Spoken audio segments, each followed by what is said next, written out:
بسم اللہ الرحمن الرحیم۔ السلام علیکم۔ حضرت ابو ہریرہ رضی اللہ تعالیٰ عنہ سے روایت ہے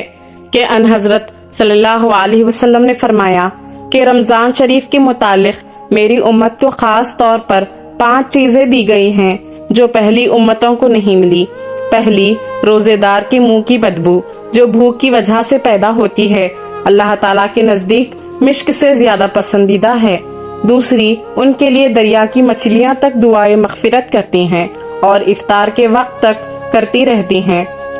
جنت ہر روز ان کے لیے سجائی جاتی ہے۔ پھر حق تعالی و شانہ فرماتے ہیں کہ قریب ہے کہ میرے بندے دنیا کی مشقتیں پھینک کر تیری طرف آئیں۔ چوتھی، اس ماہ مبارک میں سرکش شیاطین قید کر دیے جاتے ہیں کہ وہ رمضان میں ان برائیوں کی طرف نہیں پہنچ سکتے جن کی طرف غیر رمضان میں پہنچ سکتے ہیں، یعنی رمضان میں شیاطین قید ہونے کی بنا پر روزے داروں کو گناہوں پر نہیں ابھار سکتے، لیکن انسان کا نفس گناہ کرانے میں شیاطین سے کم نہیں ہے اور گناہوں کا چسکا بھی گناہوں کی پٹری پر چلاتا رہتا ہے۔ تاہم پھر بھی گناہوں کی کمی اور عبادت کی کثرت کا ہر شخص مشاہدہ کرتا ہے۔ پانچویں، رمضان کی آخری رات میں روزے داروں کے لیے مغفرت کی جاتی ہے۔ صحابہ رضی اللہ تعالیٰ عنہ نے عرض کیا، یہ شب مغفرت شب قدر ہے؟ فرمایا، نہیں، بلکہ دستور یہ ہے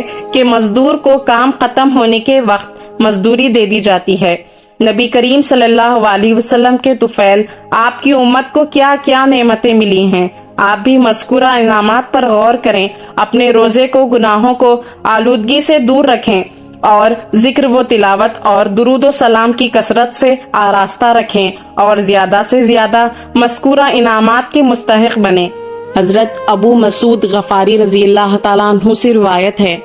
فرماتے ہیں کہ میں نے رسالت مآب صلی اللہ علیہ وسلم سے رمضان کا چاند نظر آنے پر یہ ارشاد فرماتے ہوئے سنا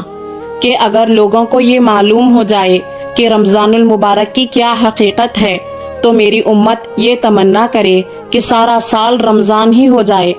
پھر قبیلہ قضایہ کے ایک شخص نے عرض کیا، اے اللہ کے نبی، رمضان کے بارے میں ہمیں کچھ بتلائیے۔ آپ نے ارشاد فرمایا، رمضان المبارک کے لیے جنت شروع سال سے آخر سال تک سجائی جاتی ہے۔ جب رمضان شریف کا پہلا دن ہوتا ہے تو عرش الہی کے نیچے سے ایک ہوا چلتی ہے جس سے جنت کے درختوں کے پتے ہلنے اور بجنے لگتے ہیں اور حوریں عرض کرتے ہیں، اے ہمارے رب، اس مبارک مہینے میں ہمارے لیے اپنے بندوں میں سے کچھ شوہر مقرر کر دیجئے جن سے ہم اپنی آنکھیں ٹھنڈی کریں اور وہ ہم سے اپنی آنکھیں ٹھنڈی کریں۔ اس کے بعد پھر آپ نے فرمایا، کوئی بندہ ایسا نہیں ہے کہ رمضان شریف کا روزہ رکھے مگر یہ بات ہے کہ اس کی شادی ایسی حور سے کر دی جاتی ہے جو ایک ہی موتی سے بنے ہوئے خیمے میں ہوتی ہے، جیسا کہ اللہ تعالیٰ نے کلام پاک میں فرمایا ہے، حوریں ہیں جو خیموں میں رکی رہنے والی،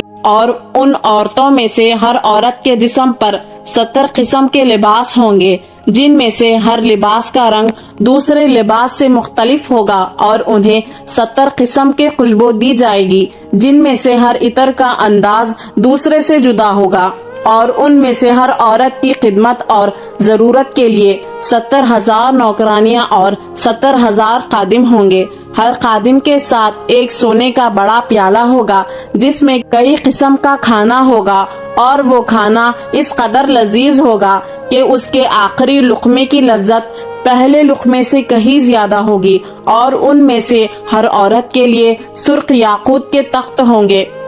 ہر تخت پر 70 بسترے ہوں گے جن کے استر موٹے ریشم کے ہوں گے، اور ہر بسترے پر 70 گدے ہوں گے، اور ان کے خاوند کو وہی اسی طرح سب کچھ دیا جائے گا، اور وہ موتیوں سے جڑے ہوئے سرخ یاقوت کے ایک تخت پر بیٹھا ہوگا، اس کے ہاتھوں میں 2 کنگن ہوں گے۔ یہ رمضان المبارک کے ہر روزے کا بدلہ ہے۔ خواہ جو شخص بھی روزہ رکھے اور روزے دار نے روزہ کے علاوہ جو نیکیاں اور اعمال صالحہ کیے ہیں ان کا اجر و ثواب اس کے علاوہ ہے۔ مذکورہ ثواب صرف روزہ رکھنے کا ہے۔ بار بار اس حدیث کو پڑھیں اور غور کریں کہ رمضان المبارک کے صرف ایک روزے کا کتنا عظیم اجر و ثواب ہے، اور روزے پابندی سے رکھیں اور اپنے تمام اعضاء کو گناہوں سے بچانے کا خاص خیال رکھیں۔ حضرت ابو ہریرہ رضی اللہ تعالیٰ عنہ سے روایت ہے کہ حضور اکرم صلی اللہ علیہ وسلم نے ارشاد فرمایا، جس شخص نے شرعی اجازت اور مرض کی مجبوری کے بغیر رمضان کا ایک روزہ چھوڑ دیا، اگر وہ ساری عمر بھی روزہ رکھے تب بھی اس کی قضا نہیں ہو سکتی۔